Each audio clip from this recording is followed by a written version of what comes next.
சபையிலே உள்ளாட்சித்துறை அமைச்சர் அவர்கள் கேள்வியின் பொழுது மாண்புமிகு உறுப்பினர் உதயகுமார் அவர்கள் ஒரு கேள்வி எழுப்பியிருந்தார்.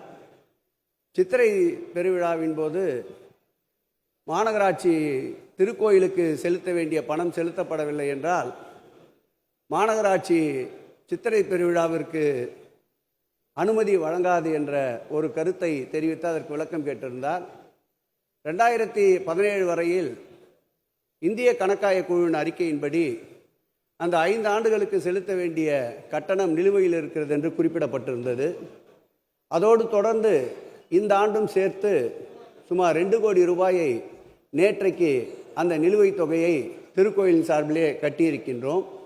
இதுபோன்று திருவிழாக்கள் நடக்கின்ற அந்தந்த மாவட்டத்தில் இருக்கின்ற பெரிய திருவிழாக்களின் போது, திருவண்ணாமலையில் நடைபெறுகின்ற தீப திருவிழாவின் போது கூட 1.50 கோடி அளவிற்கு திருக்கோயிலிருந்து தான் துப்புரவு, சுகாதாரம், கூடுதலாக செலவாகின்ற மின்சார பணிகளுக்கு திருக்கோயில் நிதியை தந்து கொண்டிருக்கின்றோம்.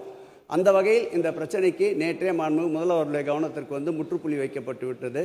சித்திரை திருவிழா கல்லர் பச்சை உடை அணிந்து மிக அழகாக ஆனந்தமாக மகிழ்ச்சியோடு 12ஆம் தேதி கல்லழகர் ஆற்றில் இறங்குவார் என்பதை பேரவையின் தலைவர் வாயிலாக மாண்புமிகு உறுப்பினருக்கும் இதையே பதிலாக தெரிவித்துக் கொள்கிறேன். பிளே ஸ்டோர் மற்றும் ஆப் ஸ்டோரில் இருந்து பாலிமர் செயலியை QR கோடு மூலம் பதிவிறக்கம் செய்யுங்கள்.